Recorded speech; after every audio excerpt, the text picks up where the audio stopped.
Hey guys, I'm at the Torrance Municipal Airport, and I've always wondered, is this only about airplanes? And I'm very fortunate today. I'm here, well, because of Los Angeles Auto Show. That's why I'm driving an Alfa Romeo Giulia, and I'm here to look up at planes. No, I'm not. I am here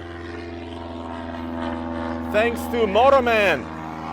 Motorman, hello. Welcome to behind the scenes at Motorman Studio A, B, and C. Everybody thought there was just one studio. And Motorman, I love that there are pickup trucks here. We have a F-150, we got a Shelby Raptor, we've got a TRD Pro. Tundra, yeah. So people think it's all about airplanes here and classic cars.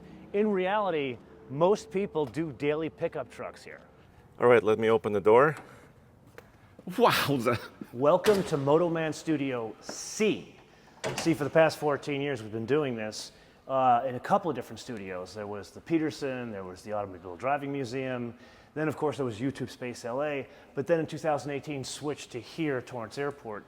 And what you see behind the scenes are airplanes, but if you look real closely, the airplanes change. It's actually the hangar changes. Okay. So here we're in a hangar where we've got two Warbirds. We've got a Yak 50, or for those of you in the aviation world, this is a Yak 50. So this is a military trainer.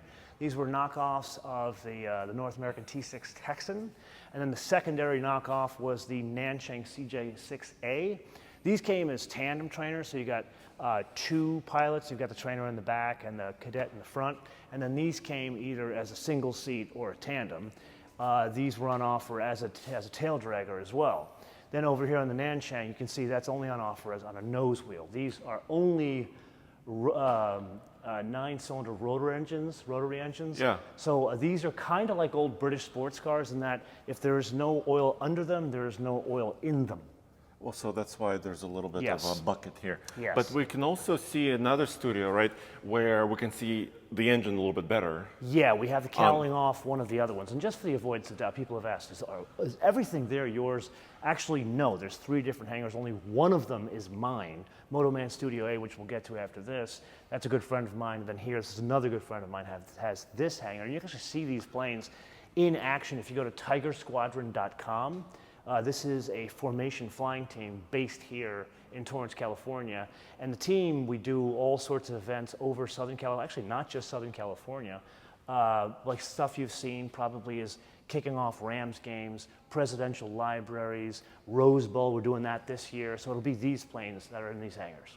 Awesome. You want to talk cars now? Yeah, let's do cars. Okay, so let's start with something kind of fascinating. This is a 1928 Bentley 4.5 liter. However, I'm kind of lying to you because it's really not a 4.5 liter. One of the things in the classic car world, people see these things sitting at Pebble Beach, Amelia Island, and they see the owner or the caretaker with a diaper, and the car never moves. People don't drive them. Not the caretaker of this car.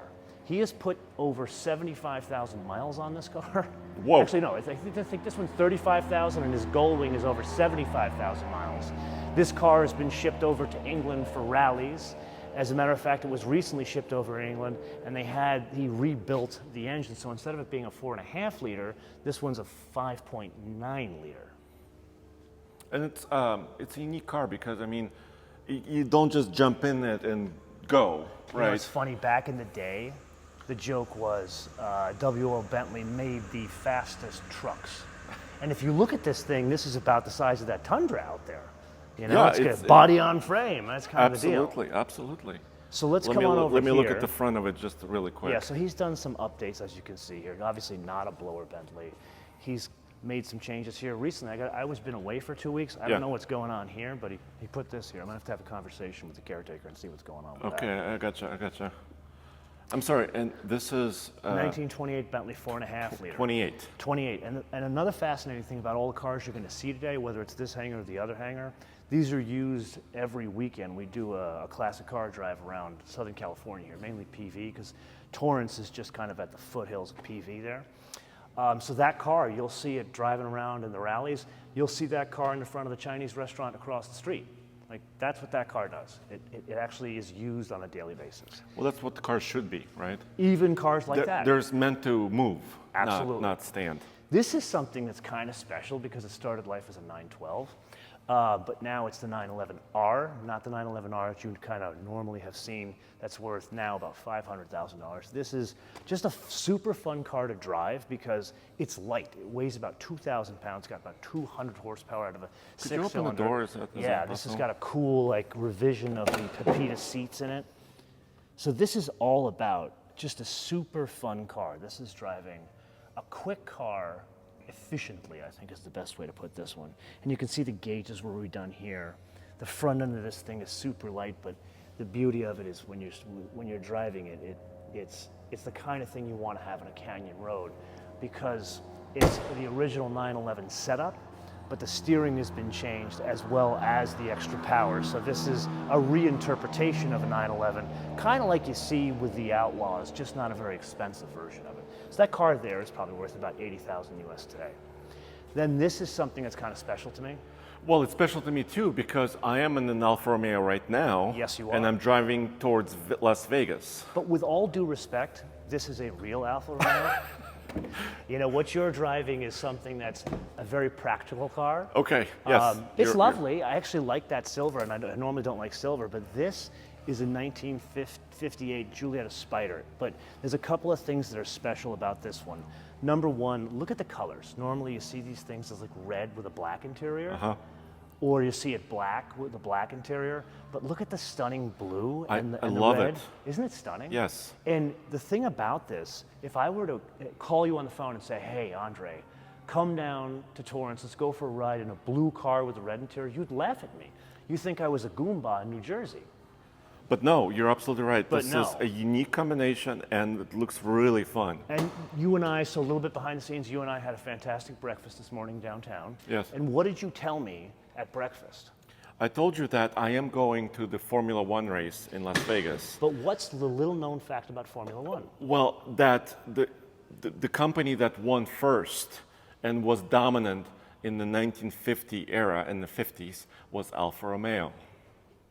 Exactly. And there's a couple of reasons for that. Obviously, famously, Alfa Romeo race team was run by Ferrari himself.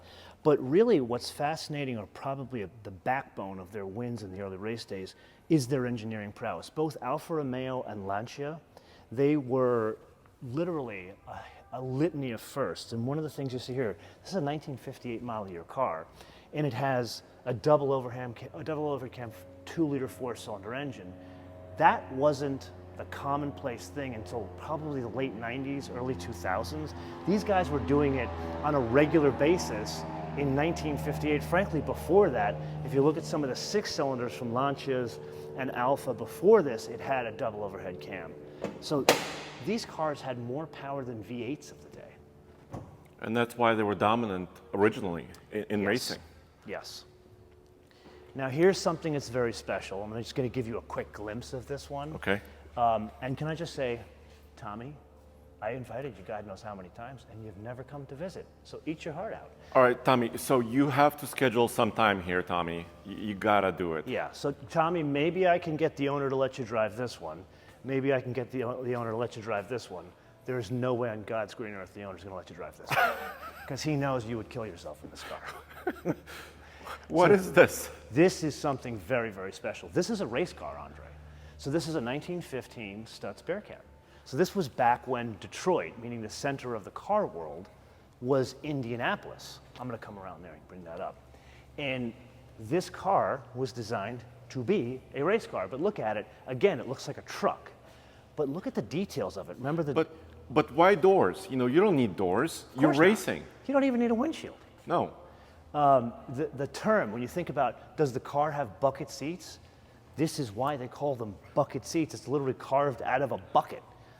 Now, the fascinating thing about this car, and I got to show you some of the, let me go around there and open up one side of the engine compartment, because the beauty, this car was fast for its day.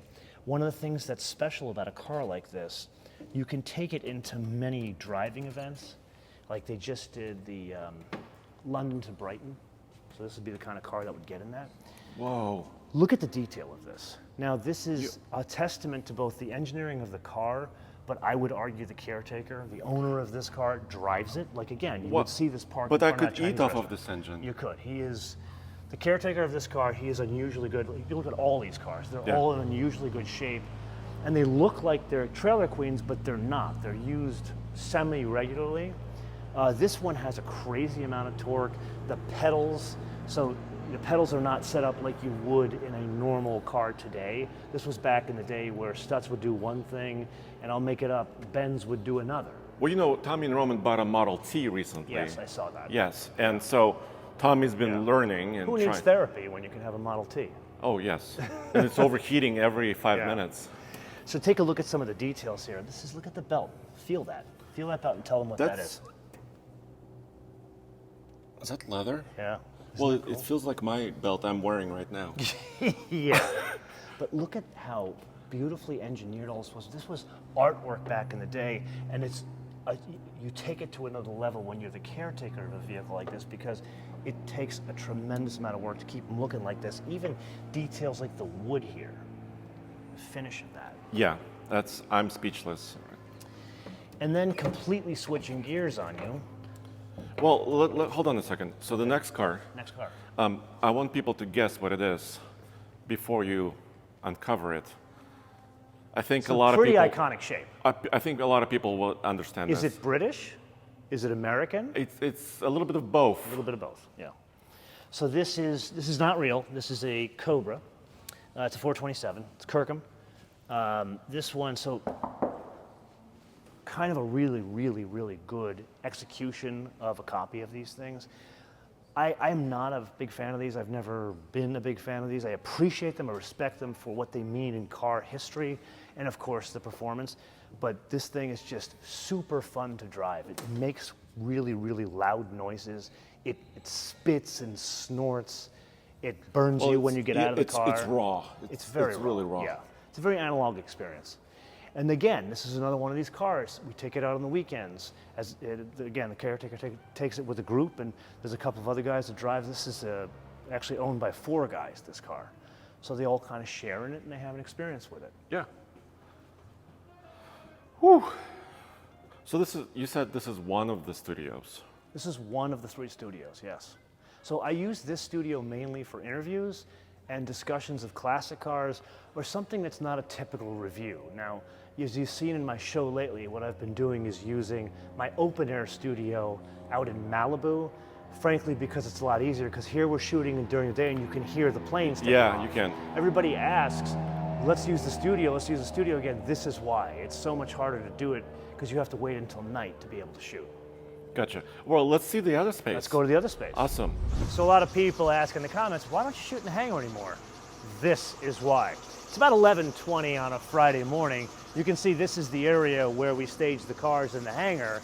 It's great setup, right? But you have to wait until the evening when you don't have traffic like this. And in reality, it's an airport. The business of this facility is to fly planes, but how could they be so rude as to pump gas while I'm trying to shoot? And also, planes are loud.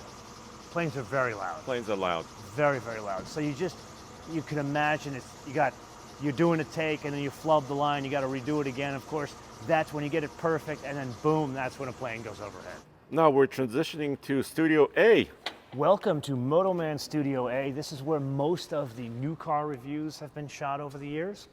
You wanted to start with the engine, didn't you? Yeah, so before we get to, your new purchase, I wanted to see the Yak engine. So this is a 9-cylinder radial engine, and I think you are uniquely qualified to tell us more about this engine, more so than me. Well, because I can read this plate. So, let me see.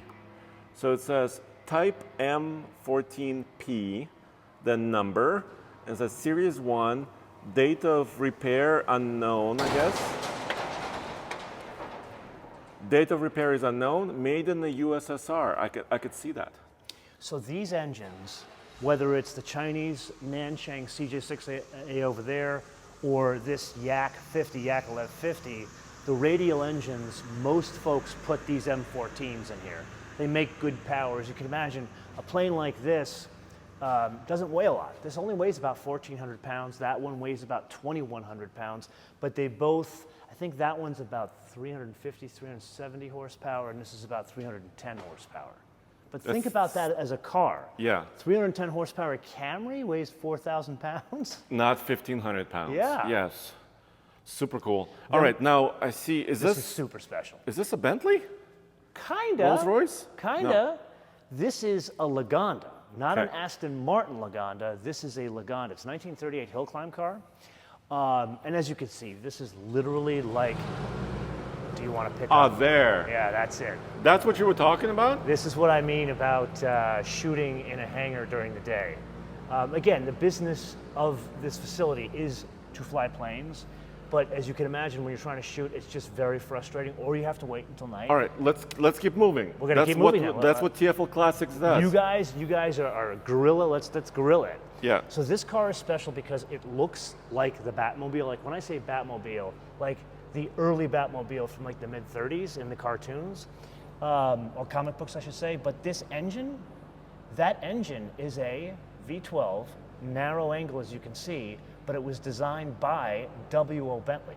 So when Bentley went into receivership in the early 30s and ultimately was bought out of receivership by Rolls-Royce, W.O. himself, he didn't really like working for his arch nemesis or his competitor, so he ended up getting a job with Lagonda. This is before Aston Martin took over Lagonda, and he made this fantastic V12 that they used in luxury cars, or in this case, a cartoonesque in terms of proportions hill climb car.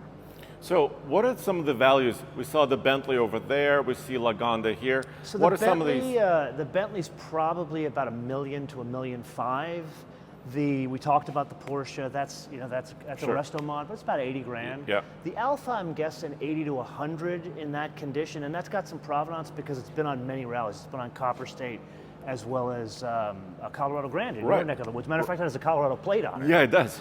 And then the Stutz is worth quite a bit. The Stutz is worth probably about $1.5 million, I'm guessing. And then the Kirkham, 125 maybe? I don't know. I don't know those markets. Well, what is this? This is my new precious. This is a 2023 Porsche 992 GT3, so a 911 GT3 Touring.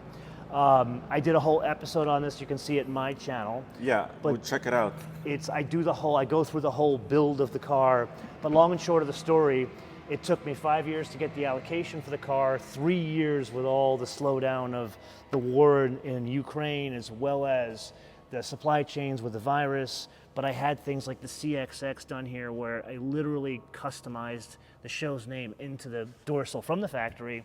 I got the sports seats on it, and did a lot of detailing in terms of the coloring. Like this is gentian blue, which is a metallic color, but I did the cognac interior with a contrast stitch, red seat belts, red gauges, but then back here, Porsche exclusive manufacture tail lamps, so they're clear. Mm-hmm. And then of course, front axle lift. And then this you saw right away when you first saw the car. It's a track car, but I will never be taking it on track, no matter how much you laugh at me. I did get the fire extinguisher. Uh-huh. And then a huge detail, which you can do in all Porsches, not just GTs, you can color key the trim on the dash to the exterior color of the car. So you've got the center console, the dash, and the door panel all pick up the gentian blue and then the contrast stitches you can see here, as well as the Porsche exclusive manufacture interior, which is different grades of leather throughout the interior. Sweet. So, very happy, and you're gonna have to have Roman come and drive this. And maybe Tommy, if you allow that. I don't know if I'm going to let Tommy. He watches too much schlock reality TV. When he cuts himself off that stuff, he can come drive my car. Okay. So I see two more cars wrapped in Yes, red. hiding behind James Bond. Oh, hello. So let's start with this one. This one is really special. And again, shameless plug for my show. I did do what I call a retro drive review on this car. This is just probably one of the most fantastic classic cars out there. This is an XK150S. And the focus we have to really have here is on that S. So most of you guys know about the XK120, the XK140, the XK150. This was a groundbreaking car back in the day because it had this stunning inline 3-liter 6-cylinder engine. And what's fascinating, especially for the folks at TFL that love Mopars, that engine is a Hemi. In Sweet. the 40s, it came out as a Hemi. So they beat the Mopar folks to it. So it produced a lot of power. So these cars were famously named after their top speed. So the XK120, you could figure out what the top speed on that one, XK140, and so on. However, this car, this one's the Roadster. And what's done here, this is one of the last versions of the 150 before they switched over to the E-Type. And this changes a couple of things. Most important thing is the cam changes here. So it's got a hotter cam, higher performing engine. It delivers power a little bit easier. So this car is easier to drive faster and more maneuverable in traffic. So the value of this car is the kind of folks that will go on, again, classic car rallies, Colorado Grand, Copper State, Mille. This is a great tool for that solution, because what you're trying to do, or a tool for that job, I think is a better way of putting it. This is a car that can keep up with modern day traffic, and it's comfortable. Like, I've driven this car all day long, and this is just a wonderful place to be. And the most fascinating part about this car, it sounds like an electric car. Really? Yeah, you can barely hear it. Because of how smooth the engine is? Because of how smooth the engine is, yeah. Well, you should check out Motorman TV for a full drive I of this. show the engine, I get into all the, I even show the underneath of the car. All right, and finally, Finally, this is my nephew's favorite, my 13-year-old nephew. So this is for your inner 13-year-old, this is your favorite car. But this is indeed special beyond being a Ferrari. This is a 2007 Ferrari F430. And what's special about this car, Andre, why don't you come show it to them? Look at the shifter. Manual. So this is the last manual Ferrari offered, at least in the F430. These cars, they are magnificent to drive with a manual transmission. I would argue that Ferrari people who drive on tracks, they can sit here and argue all day long. The 458 was probably the best track car Ferrari made, 488 maybe. I would argue, for my money, I would want this because it's a more drivable car with a manual transmission. It's more analog, as you can imagine. That's why I own GT3 Touring. But this car, I'm not the only one that agrees with that. As such, the value of this car is drastically different depending on the transmission you get. So if you have an F1 gearbox, it's worth probably 150, 180, I'm guessing. This is it's about double with this manual transmission. The Delta started at about 50 grand, then it went to 100 grand, and it just keeps on spreading even farther apart as we get farther away from Ferraris that were manual, that were new. Yeah. Well, awesome, Motorman. Thank you for this tour. I loved it. Thank you for coming. Hopefully the audience likes this behind-the-scene look. And maybe, Tommy would love to be here. So Tommy needs to come here and spend a week, and we'll get him to drive some of these cars. So this is your open invitation, Tommy, to come drive the car, and Roman, your open invitation to drive my GT3. And Roman, you could fly. No, he can't fly. No. Okay. We'll put him in the back seat. How about that? All right. Check out otfl.com and, of course, Motorman TV, guys. Thank you.